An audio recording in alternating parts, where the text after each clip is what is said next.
दोस्तों कई साल पहले एक मजाक में ट्रेंड चला था कि सोनम बेवफा है।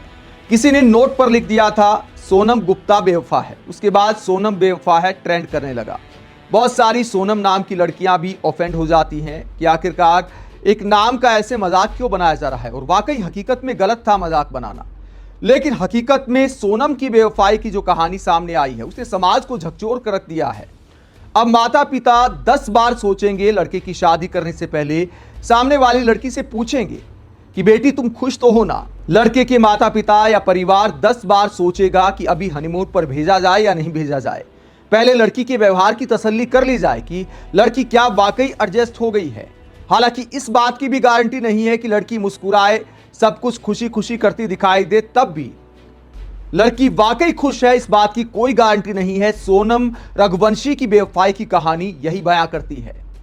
कई लोग कहते हैं कि देखिए शादी से पहले का ये वीडियो साबित करता है कि लड़की खुश नहीं है, क्योंकि उसमें लड़की थोड़ी सी गंभीर मुद्रा में दिखाई देती है जब राजा रघुवंशी मांग में सिंदूर भर रहे हैं। लेकिन कई ऐसी तस्वीरें भी हैं जहां राजा से ज्यादा मुस्कुरा रही हैं सोनम। तो इन तस्वीरों से कोई अंदाजा नहीं लगाया जा सकता, और राजा को भी शायद इस बात का अंदाजा नहीं था कि शादी तो उसके साथ की जा रही है, लेकिन प्रेमी के साथ साजिश रची जा रही है। पूरी कहानी निकलकर यह सामने आई है कि सोनम ने अपने प्रेमी के साथ मिलकर यह सारी साजिश रची। राजा की मां ने खुलासा किया है कि सोनम ने ही मेघालय के टिकट कराए थे। उनका परिवार कभी मेघालय नहीं गया था और आने का टिकट नहीं कराया था, यानी जाने का टिकट कराया था, यानी आने की कोई प्लानिंग नहीं थी। साथ ही राजा की मां ने यह भी खुलासा किया है कि बेटे के गले में एक मोटी चैन थी, सोने की चैन थी। मैंने फोन पर कहा कि बेटा इतनी मोटी सोने की चैन पहनकर क्यों गए हो, तो राजा ने बताया कि सोनम ने बोला था तो पहन ली। यानी पहले से प्लानिंग थी, पैसे का इंतजाम करना था, खुद के पास काफ़ी गहने थे, फिर राजा की सोने की चैन थी, थोड़ा बहुत पैसा भी होगा। तो इस बात की प्लानिंग थी कि सुपारी जिनको दी गई है उनको कितना पैसा देना है, उसके बाद अगर बाहर रहेंगे तो भी खर्चा चलाना है। तो इस तरह की प्लानिंग के साथ सोनम मेघालय गई थी। 11 मई को शादी होती है, 20 मई को हनीमून पर जाते हैं, 23 मई को लापता होने की खबर सामने आती है। उसके बाद मंत्री से लेकर मुख्यमंत्री तक एक्टिव हो जाते हैं। मध्य प्रदेश के मुख्यमंत्री मोहन यादव मेघालय के मुख्यमंत्री से बात करते हैं। मामला बहुत ऊपर तक चला जाता है, प्रधानमंत्री से सीबीआई जांच की मांग की जाती है। उसके बाद 2 जून को राजा रघुवंशी का शव एक खाई में पाया जाता है। सोनम का कुछ अता पता नहीं था। परिवार आरोप लगाता है कि मेघालय में एक गिरोह काम कर रहा है जो पति को मारता है और पत्नी को बेच देता है। इस खबर ने मेघालय के पर्यटन को कितना नुकसान पहुंचाया होगा। मेघालय की सरकार हिल गई कि आखिरकार ऐसी कहानियां सामने आएंगी, ऐसी घटनाएं होंगी तो हमारे यहां घूमने कौन आएगा, शिलोंग घूमने कौन आएगा। तो एक राज्य को इस तरह बदनाम किया गया, राज्य के पर्यटन पर गंभीर खतरा आ गया। उसके बाद 9 जून को खुलासा होता है कि तो पूरी कहानी ही पत्नी ने रची थी।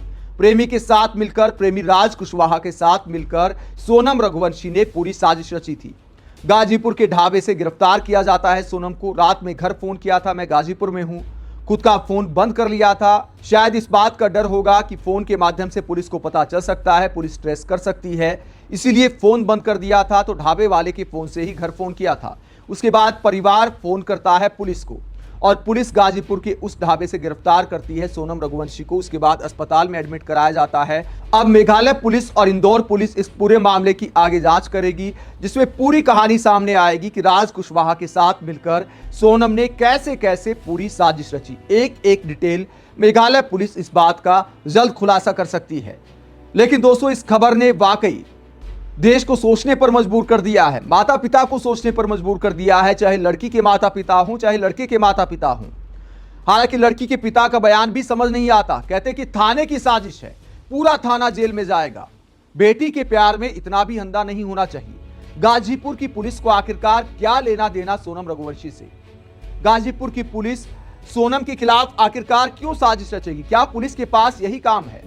अगर आपकी बेटी वाकई सही थी तो अब से पहले क्यों नहीं फोन किया। गाजीपुर के ढाबे से फोन किया जा सकता है, तो इससे पहले भी फोन किया जा सकता था। किसी का फोन लेकर भी एक सूचना दी जा सकती थी कि मैं यहां पर हूं, मेरे साथ ये घटना हुई है। तो एक पिता को बेटी के प्यार में इतना भी अंधा नहीं होना चाहिए। साथ ही लड़के के माता पिता की हालत तो आप समझ सकते हैं कि किस हालात से गुजर रहे होंगे। कितने चाव से बेटे की शादी की थी, सारी रस्में निभाई थी, कितने चाव से हनीमून पर भेजा था। बहू पर आंख मूंद कर भरोसा किया था। लेकिन अब राजा की मां के क्या हालात हैं? उनका एक बयान सामने आया कि बेटे की तस्वीर के सामने बैठकर बात करती हूं। राजा रघुवंशी के माता पिता को अब तक यकीन नहीं हो रहा कि जो बहू इतना घुल मिल गई थी वही आखिरकार बेटे की जान कैसे ले सकती है। आप इस खुलासे को लेकर क्या सोचते, कमेंट बॉक्स में अपनी राय जरूर दें।